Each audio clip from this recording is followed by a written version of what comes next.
Hello everybody and welcome to the Top Producer Show. My name is Brandy and this is Jeff. And the whole point of the Top Producer Show is to show you guys what it actually takes to become a top producer in network marketing. So even though this is geared towards network marketing, all the methods that we do use in our traditional businesses as well. So stay tuned and we're gonna go into it. So we have been going over the book Can't Hurt Me by David Goggins, and today we are going over chapter 2, and we are gonna have to split this up into 2 parts because the chapters are extremely long. So with that, I'm gonna turn this over to Jeff. Actually, we're on chapter 3. Oh. Yes, we are on chapter 3. My computer has decided to update, so just kind of a little update to David Goggins' story while my computer decides to load every single program, Microsoft. And so he starts out and he grows up in like the Buffalo, Wilmington area. Everything looks good from the outside. His stepdad, his stepdad, has a ton of money from running basically illegal businesses, etc. A skate ring, which was kind of huge back in the day with a bar above it. Alcoholism was there, abuse was there, verbal abuse, physical abuse, to the point where he was knocking people out, hitting people with belts with a buckle first. In drunken rage. So as he said, it looked great from the outside. It looked, perfect from the outside, but from the inside, was definitely abusive and hell. His mom finally decides to leave, plans her escape, moves to Brazil, Indiana, where he kind of experiences both the best and the worst. At first it's the best because he's away from that situation, but it becomes one of the worst because, anxiety comes in, mom starts dating somebody else, that person ends up being murdered, which they end up going and actually to the crime scene, his mom ended up staying in the house the night after it happened, which is crazy, but that's the 90s in Indiana, I guess. So from there, my computer's still loading everything. At that point, they're still in Brazil, Indiana, and he goes from the 3rd grade, where he had a great teacher who was kind of like, look, we're just going to figure this out, to kind of the teacher that wants to throw him out. He starts developing a stuttering problem. He starts his anxiety. Then he has to take, one of the bullshit standardized tests to kind of, evaluate the country or the state, so that way the state can get more money, because that's what those are about. They're about the state getting more money, not how smart your kid is. So from there, he takes that, comes in like last place, it's not really good, and ends up, in a super bad situation, unfortunately, where he now is considered the dumbest kid, and he's a minority inside of this school. The story just kind of gets worse from there, about his upbringing. And what the hell is my computer doing now? So now it's brought up a blank Word document, which I didn't click on. Guys, what I'm going to do is I'm going to restart my computer, because that's the only way to solve Microsoft's issues, is buy an Apple. That's basically it. Shamala's here. Hello. So from here, he basically grows up, high school. What is going on? Moves to Indianapolis during his junior year and restart. Moves to Indianapolis with his mom, his junior year, thinking that they figured this out. She's attending classes in school, and then it becomes a mess where he starts hanging around the wrong people, starts dressing, like, as he put it, like the thugs of that time. His mom recognizes that he's with the wrong people, moves him back to Brazil, Indiana. So now he looks like this, criminal, as he put it. in a small town where he's the minority. So, this is going to go bad, right? His senior year, he basically has the come to Jesus moment as like, look, if you don't get it together, you're not going to graduate. You're not going to get stuff done. After all the trauma, after all the abuse, after all the alcoholism, dealing with, his stepdad, and then dealing with the murder of his, as he put it, the only dad that was kind of like he knew growing up that was actually more like a dad.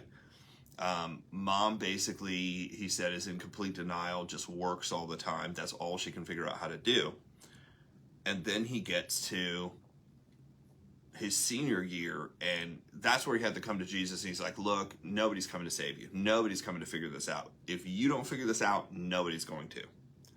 So, and I really recommend listening to his story and hearing it from his perspective. David Goggins has kind of an interesting way of laying this all out. What's really, really interesting is how similar some of the situations are to what I went through. And literally, he was in high school at, the exact same years. Like we're almost identical in age. He might be, I think he's like a year ahead of me. But grade wise, we were in the same grades at the same time of the same year in the same city, which is, close to the same city, at Brownsburg, Indianapolis. It's like he was literally 15 minutes away at one point.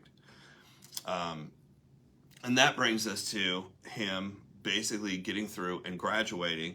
Once he graduates, and my computer is now supposedly updating and hopefully bringing this up, he graduates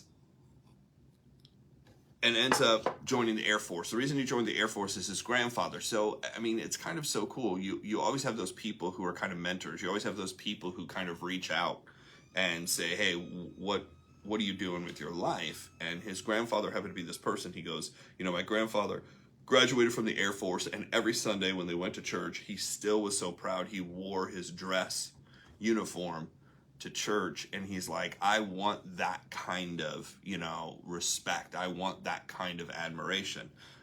So he decided to join the Air Force, and he starts out by talking about what he was doing after the Air Force. But during the Air Force, things went pretty well. He was physically in shape. He was 6'1". Because of basketball, he had ran all the time. 6'1". He was 175 pounds entering the Air Force. So he's in great shape. He's like, PT-wise, it was, fantastic physical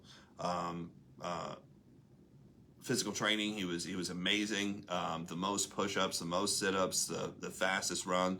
He said he was 1 point away from basically honors graduate out of boot camp. And then he went into, basically like parachute tactical. I've got the exact wording, but my computer is still updating. Don't buy Microsoft. If you want to fix Microsoft's issues, buy an Apple. That's basically how to fix it. Because we have multiple computers, and the only one that consistently has these issues, and this is a brand new, what is it, HP? Yeah, brand new HP. They have horrible programs, and their stuff does not work, usually. But Word documents on it and all my stuff, so I'm just patiently waiting. And it says, patiently, please wait, Please wait until you can buy an Apple is what they're saying. Go to work, make more money, and get a real laptop is what basically it's saying. So he graduates, goes into the Air Force, and about halfway through the chapter, he starts talking about the reason he's now left the Air Force after 4 years, discharged, and started honorable discharge. It's actually a medical discharge, because while he was in the Air Force, he got called out. And when he got called out, he goes, there's some things you can learn about, you can read about, and you don't know until you show up. Well, they basically go through all this physical training and all the jumping out of the airplane, and he's great at all that. And then they said, hey, by the way, there's a water competency, and competency isn't the right word. Confidence. There's a water confidence course. And he goes, there's a difference between being competent in the water and being confident in the water. Confident means you are completely okay. So they start this 10-week water training. There's one problem. David Goggins cannot swim. He cannot swim. He said even during Eagle Scouts, because he went through Cub Scouts and Boy Scouts and, got to Eagle Scouts, he goes, we were getting all of our merit badges. And during our merit badges, one of the merit badges is that you can swim. I can't remember if it's 500, I think it's 500 meters, which was basically in this lake. And he goes, I started out with the best of them. I totally was BSing my way, doggy paddling, started swallowing a bunch of water. And he goes, eventually I flipped over onto my back, which is actually kind of smart. And he goes, I kind of half backstroked the rest of the 3/4 of the entire thing.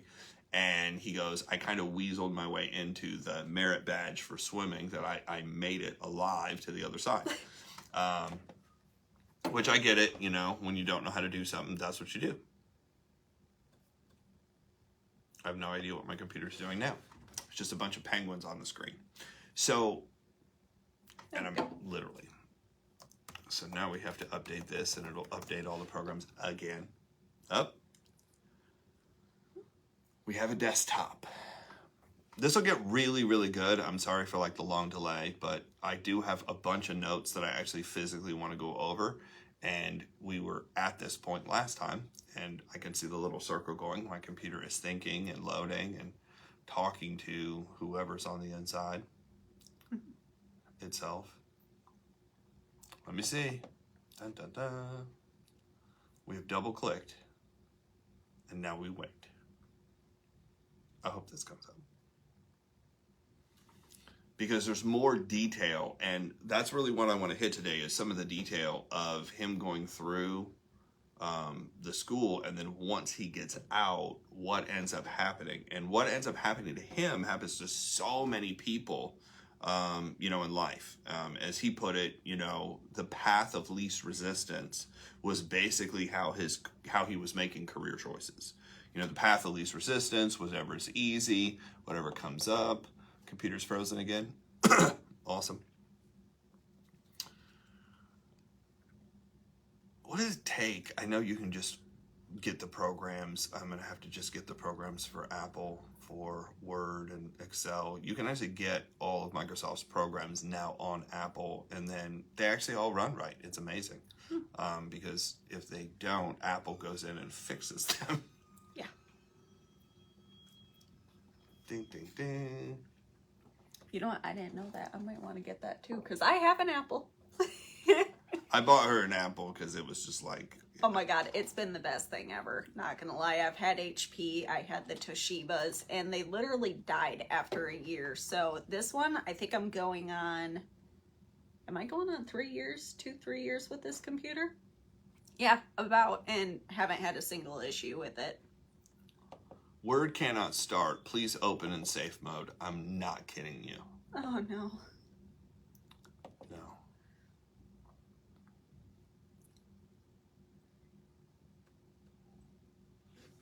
Okay, says it's starting after 15 minutes. That's pretty quick for a new computer, right? Still thinking, still starting. From now on, if I do anything on this computer, I'm emailing it or texting it to myself, Facebooking it to myself, so that way I have it in my notes on my, and then I can just read it from the iPad. Yep. Again, an Apple product.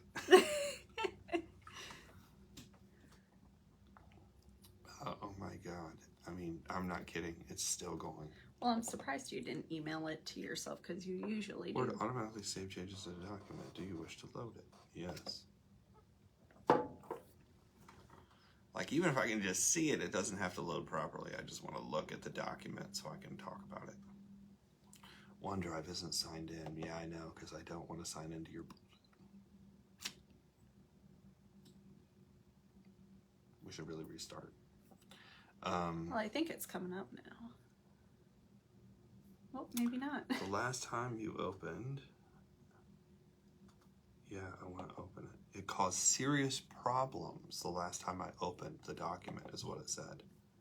Serious problems like you're trying to run a program you actually are supposed to run. Like, what the?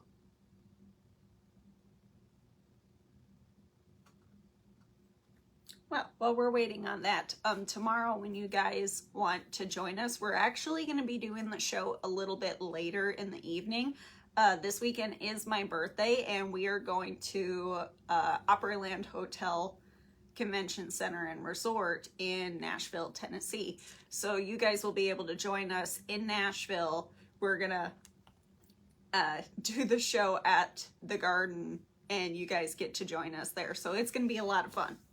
Ta-da! We finally have connection. So chapter 3, the impossible task. At 19, he entered the Air Force, and basically within that 4-year time frame went from 175 pounds to 300 pounds. Actually, it was 255 when he left, because he talked about that. His first job out of the military, out of the Air Force, when he was discharged, was actually at St. Vincent's Hospital, which I stayed at, night shift security for about $700 a month. And he's like, you know, it's weird that, you know, I'm working this dead-end job. I can barely pay for anything. What's even crazier is he basically married the girl whose father came in and basically called him a bunch of racial slurs in front of the entire school. After he got out, he went back, found her, and married her. He goes, now I have this, you know, completely racist, you know, father-in-law. And I feel bad about myself anyway, so it really didn't matter. This is his words, not mine. And he said what's crazy is while he was working at St. Vincent's, late at night, the Eco Lab truck would show up to basically get into the kitchen. So he was this night security, so he would let him into the hospital, then let him into the kitchen. Eco Lab was basically a roach and, you know, animal pest control kind of place, which he said they needed it badly. He goes, I can't talk about all the restaurants in Indianapolis that need it. He goes, but I would never eat out ever, anywhere in Indianapolis based on, you know, him working. So Eco Lab truck pulls up one night, and they basically have this conversation with the truck driver, and he finds out that they're hiring. He goes, not only are they hiring, but they're basically giving you a free truck. There's no boss to deal with. You work nights, and there's a 35% raise. He goes, I was basically, up until that point, just taking whatever I was offered, including this. He goes, I was basically and it was so cool, the words. He goes, I was spoon-fed the path of least resistance, letting the dominoes fall basically on my head, and it was killing me off slowly. If you've ever been on a path that you really don't feel like you have control of, you're just going through the motions, and you're changing based on whatever's the easiest thing to do, whatever the simplest thing to do. And there's tons of people like this. I have in my family where they just choose whatever the path. Well, this was just easiest. Well, I don't understand why I always end up in these situations. Well, it's because of this path of least resistance mentality that you have, where you're always trying to choose the easiest way to go, and it's killing you, literally. He's like, well, he ended up doing well in the Air Force, but the one thing he didn't know about was swimming, and this is where we talk about, get into this. He goes, swimming was a 10-week water course on confidence, not competence. Confidence in the water. So you have to know exactly what to do and be completely, as they put it, you have to be just as confident on land as you are on water, which would make sense because they're dropping you out of a plane into the water. Physically strong, he goes, he was physically strong, but up until that point, he really hadn't mastered his mind. His mind, and if you know this about working out and athletics and sports and everything else, your mind controls the body. So if you have a weak mind, if you have a failure mentality, if you have a quitting mentality, and as my mentor, David Bird, said, quitting is a habit, unfortunately, just like winning. He goes, if you win on a regular basis, you pretty much have developed a habit of you're going to do whatever it takes to win. And he goes, quitting is also a habit. You're probably going to do whatever it takes to quit as soon as there's a problem. So his obstacle appeared, and he basically folded. He ended up serving out the remaining time of his contract in the military at Fort Campbell, Kentucky. And, he had a great job there. He goes, I worked with great people. He goes, but in the back of my mind, I know I'm a quitter. I'm a failure. It's not going to work out. He goes, basically, he dealt with all the pain and all of the failure and disappointment and depression by two things. He went to the gym and he went to the kitchen. And his last days in the Air Force, he basically had gone from 175 pounds to 255, where within 6 months of leaving was at 300 pounds. He goes, the bigger you are, the more you can hide the person inside. And I've always found this to be true with people who have massive weight issues. Typically, somebody who has a massive weight issues, and I'm not talking about 10, 20 pounds. I'm talking about 100, 200, 300 pounds overweight. I found in almost every case, and I have many, many friends that have this issue, it is almost always a self-esteem issue. Almost always. They are hiding behind something, and they're trying to push, they're trying to do one or two things. They're trying to push or keep people away to look big and scary, or they're trying to eat their problem away. Right? They're trying to eat their problem away, and what's actually happening is by getting bigger, they have more issues, and it gains attention. Right? Because now there's health issues. What about this? What about that? And I've seen both scenarios. Both are insecurities. It's just what they want from the insecurity. But very unfortunate. He said, the bigger you are, the more you can hide behind the person inside. He said, I look big, I look scary, but inside I was afraid. I was a wussy. He actually used a different name. And he goes, and I was depressed. He goes, I basically look like a beast. He grew this mustache just to get as scary as possible. And he goes, I look like a beast. I was strong, but I was weak inside. He goes, my soul was messed up. My thought process was messed up, mentally. And he goes, I eventually got a call from my mom. So he starts working basically at EcoQuest, the roach coach job. He goes, he was so big, he had to double sew all of his pants together so they wouldn't split as he, squatted down to remove rat traps and remove roach traps, etc., etc. And basically his job was to drive around 6 days a week, at night, go into a dozen to half a dozen places around Indianapolis, go in, remove all the dead animals, literally, remove all the dead roaches, literally, put stuff down. Isn't this awesome? Anybody want to go eat out after this? Etc., etc. Is bad. He said from that point, his normal situation is he would get off work. He would then go to a place called Steak and Shake, which there's a bunch of them around. He goes, he would order a large chocolate milkshake, and he would go get a box of, and I know exactly what these donuts are, the box of the donuts from the gas station. They're like the little Hostess donuts with the chocolate on the outside. They're kind of like glazed. You could probably build a house out of them, I'm pretty sure, because we found one time that we had fallen in the car, and it was like a brick. All you need is some mortar, and you could literally build a house. I don't even think animals could eat through it. So he would have that. Well, then his normal situation, his mom would call.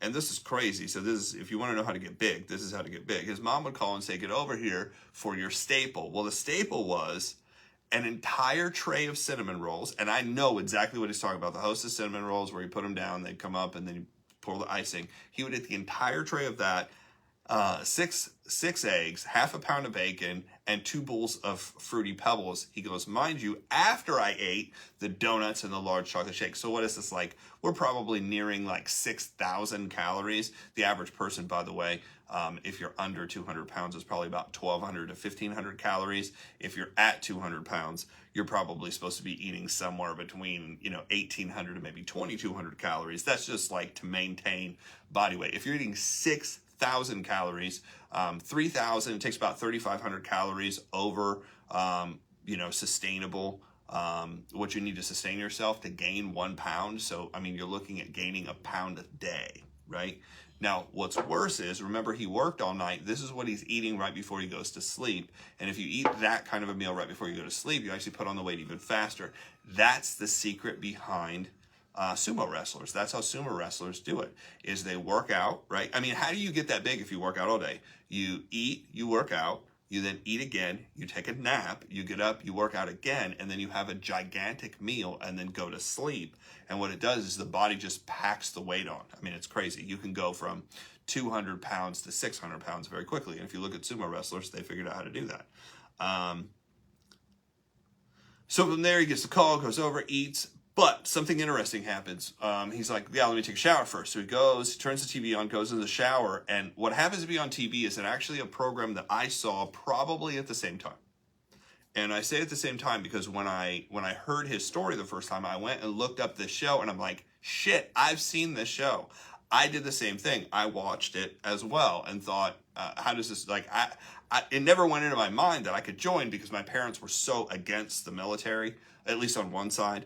My mom probably wouldn't have cared, but like my dad's side, my stepmom, they were like completely against it. So he starts watching television, he starts hearing, and basically it was a show about BUDS training, the basic underwater demolition, like SEAL training. So, and it was the training leading up to becoming a SEAL. And he goes, the longer it went on, he basically went from the shower, came out, sat down on the couch, started watching this. And he's like, I was watching the pain. I was watching the drill sergeants yell at these people. And it basically was filming Hell Week, where 2/3 of the class quits because they just wear you out. You basically have somewhere around 4 to 5 hours sleep in a week's time. The first 3-4 days is really tough. And the last 2 days are just kind of emotionally and mentally wearing you out just to see what's possible. I always wonder how long they sleep after that. Like I remember watching the show and one of the guys is like the whole weekend. But basically they put you through this to kind of see what you're made of. And there's tests and they put you in a room and you got to take a test and they keep upping the heat. I mean, there's just crazy stuff, but it's not to see just physically what you can do. It's to see where the mental breaking point is. And if you have that mental breaking point, especially what these guys do, you know, you're at war, you're seeing crazy stuff, you're having to perform in all temperatures. So the BUDS training is at Miramar out in San Diego. I've actually driven by it. I've seen the beach that they train on. I never saw, you know, the training, but I see the beach that they train on. It's where they trained. What was the movie with, I can see her face, I can't remember, where she wanted to be a Marine. Demi Moore. Anyway, some of you will remember that show. Great show. But the water during the summer, the water is like 60 degrees maybe. But during the winter time in San Diego, that water is like 50 degrees, maybe not even 50 degrees. So your body is in a constant state of, I'm gonna die. You end up swimming out there in Miramar where the great white sharks are. And they kept saying, you know, we've never lost anybody. Well, just recently they did, not completely lose somebody, but somebody got, you know, chomped on by a great white shark while they're doing their swimming exercises, which makes sense because you're usually not supposed to swim where great white sharks are. He said basically the longer he watched this and the more he saw their faces, the more he knew the answer was basically buried beneath this intense workout and suffering. He goes, my answers to my life are somehow there. I just know I have to get there to figure it out. He goes, but I'm looking at myself, you know, thinking about, you know, who I am. And he's like, the SEALs are everything I'm not. You know, the SEALs are pride, dignity, excellence, hardness, the sharpest minds. He goes, these people aren't even motivated. They are driven beyond belief, you know, to a point of excellence. And he's like, the very end was them graduating. And he said, the commanding officer gives this speech that kind of just sticks with him. And he goes, I still remember what he said. He went back and watched the program too. He said, in society where mediocrity is too often the standard, too often rewarded. And isn't that true? Like, oh, you showed up, you know, congratulations. You're one of the best people here. You actually showed up. You actually did your job. You didn't do anything extra. You just did your job. Mediocrity is basically a standard, you know, just show up, just be be here. And what we're doing at school, if you wonder why society's breaking down, is we keep lowering that standard and lowering that standard. Why? Because we want it to look good to graduate kids. And it's all about money, by the way. You know, even though the kids are performing at a shittier rate, they know less stuff now than they did before. They've removed stuff from the textbooks to make it easier. They've lowered the math competency to make it easier. They've lowered the science to make it easier. They've lowered everything to make it easier to look like they're graduating more kids. Yep. And if you don't believe me, we had a kid in our graduating class who couldn't even read. Well, David Goggins could barely read coming out. So Yep. yeah, I mean, it still happens. I couldn't read. Like, my stepmom sat me down my sophomore year, maybe it was my junior year, and I literally couldn't get through a book. Like, I hadn't read a book up until that point. Like, I'm talking about any book, textbook, whatever. Now, it wasn't saying that I wasn't smart. So he said, in society where mediocrity is too often the standard and, you know, too often rewarded, there is he goes, there is a fascination with men who detest mediocrity, where refuse to define themselves in conventional terms, and those who seek to transcend traditionally recognized human capabilities, people who are just willing to do whatever it takes. He goes, that's fascinating to me. He goes, that's who, you know, the graduating class is. People who detest mediocrity, people who, you know, push the limits, people who, you know, do the things other people say are impossible. These people think it's normal. It's normal to do. So he said with that, he basically got up and went to the mirror and looked in the mirror, and he kind of had mentally made a decision. I want to do this. And he goes, look at you, look at yourself. You're uneducated, you're undisciplined, you're unmotivated. You have a dead-end future. He goes, you have become everything that everyone who said you're not going to make it told you were going to become. So self-fulfilling prophecy, right? Even though he was 300 pounds, and he knew he was 300 pounds, like he wasn't he desired to be part of that special unit. He wanted to, it's kind of like, you know, if you've been through a bunch of garbage, you want to make something of yourself. And where I related this to direct sales and network marketing is you will eventually get to the point, if you hang out long enough, is you will eventually want to be one of those people succeeding. Eventually, I mean, some people, it's right off the bat. They're like, oh my gosh, I love this. The guy who walked in, or the couple who walked in, or the lady who walked in, you know, they were so sharp, they were so powerful. And, you know, you don't know these people at all. You don't know what they've been through or their problems, but you just like the look of them. You like the respect. You like the admiration. You like the confidence they have. Similar. I mean, it's similar. It's not the same, but it's similar. And he's like, basically, he started calling himself out. He's like, nobody's going to do this for you. No, you know, you're not going to make this. But he was so crazy. He literally picked up the phone and started calling recruiting offices. First he called local, then he called statewide, then he called national, and he kept calling. This was over a series of weeks. Hey, here's where I'm at. I want to join this program. How do I join this program? How do I get into Navy SEALs? And basically, most people wouldn't even take like his information down because, you know, part of the information is where are you, what happened. He had been discharged from the Air Force because he found out he had the precursor to sickle cell anemia. Precursor. He didn't have it. He just had the precursor to it, and they didn't know a lot about it in the early 90s. So they're like, look, you know, one of the things if it develops is you can drop dead. So that's how he medically got out of the military. And he goes, yes, it was an excuse. He goes, if the me now would have been faced with that issue, he would have been like, screw it, I'm going to do it anyway. You know, yes, it could involve my life, but not doing it's involving my life. Like, I'm dying inside anyway, so I might as well go for it. So he eventually calls a local office in Indianapolis, and they say what they always say, hey, we want to see you, we want to meet you.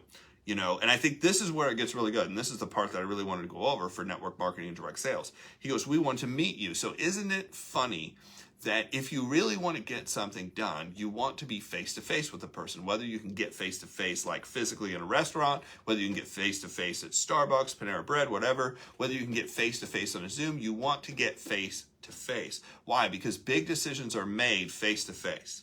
That's where big decisions are made.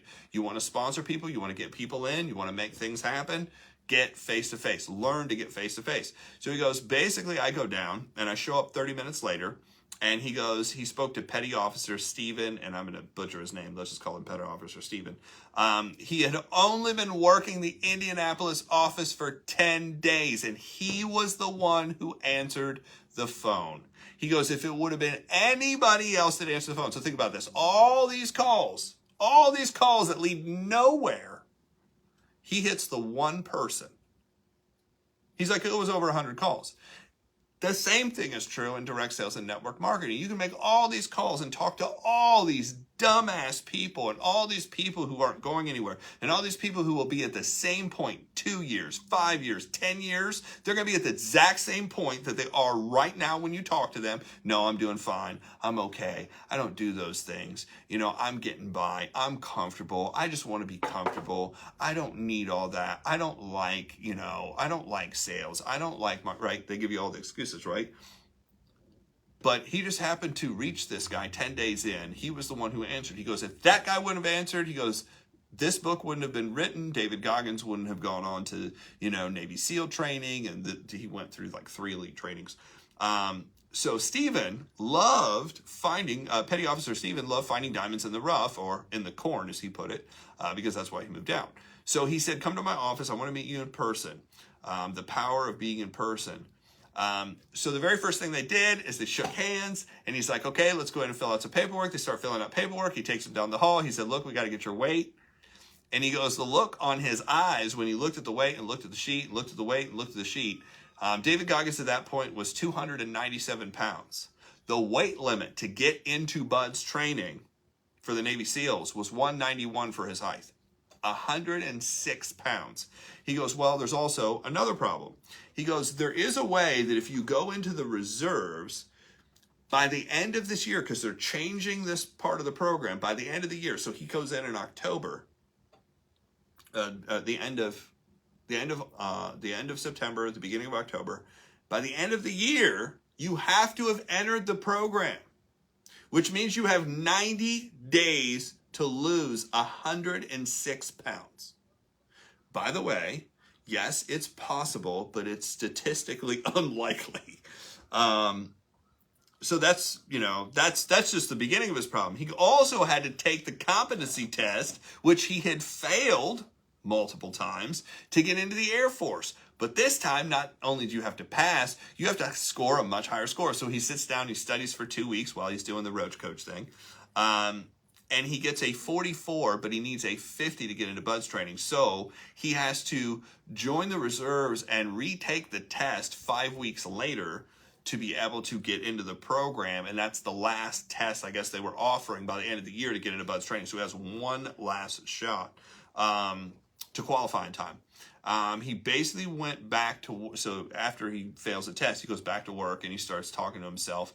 And he ends up at the worst. He goes, I would love to name the name of this restaurant. He goes, but if I named it, I would face massive lawsuits, massive attorneys. He goes, I'm guessing it's probably a fast food place, you know, that has a lot of money, McDonald's. But I didn't say that. And he's like, I would face worldwide lawsuits over it, and you'd never eat there again. So he knew right then he would basically have to start walking the path of total resistance. Like whatever was uncomfortable, he knew that's probably where success was. So how many more years? And that's kind of what he said. He goes, I go to work, I'm in this restaurant that has all this infestation. He goes, it's the worst infestation. He goes, I end up hitting the mother load. He ends up gassing this one part, and he's like, the roaches come out. They're crawling on him. They're going up the back of his neck, on his head, on his, like everywhere. So he's like, look, I need a minute. He walks outside, shakes it all off, gets all the bugs off of him, lays his stuff down. And that was the moment of decision. That's where he decided that's it. He goes, I just leave my stuff in the restaurant, get in my truck, drive home.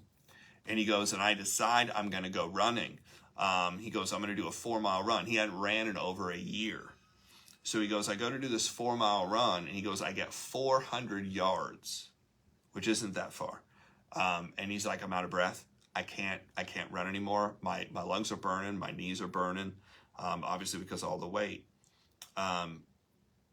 But he said to himself, you know, how many more years is he going to burn knowing his destiny? He's destined for something greater, but he just won't do it. So he quit. He drives home, and he lasts about 400 yards. And he's basically thinking to himself, walking, why are you doing this? Like, you're not going to make this. It's impossible. Look, you can't pass the test, right? You're not smart enough. You didn't pass the test in high school. You grew up in this messed up situation.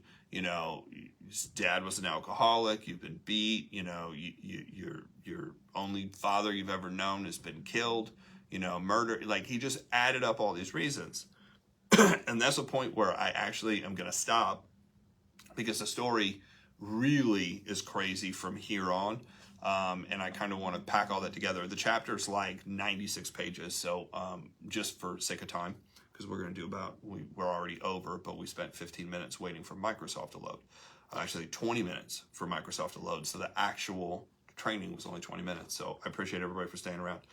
So with that, we're going to complete the rest of this tomorrow, but we are going to be on a trip. So we'll do it like on the road or when we get to the hotel. Cool. All right. Sounds good.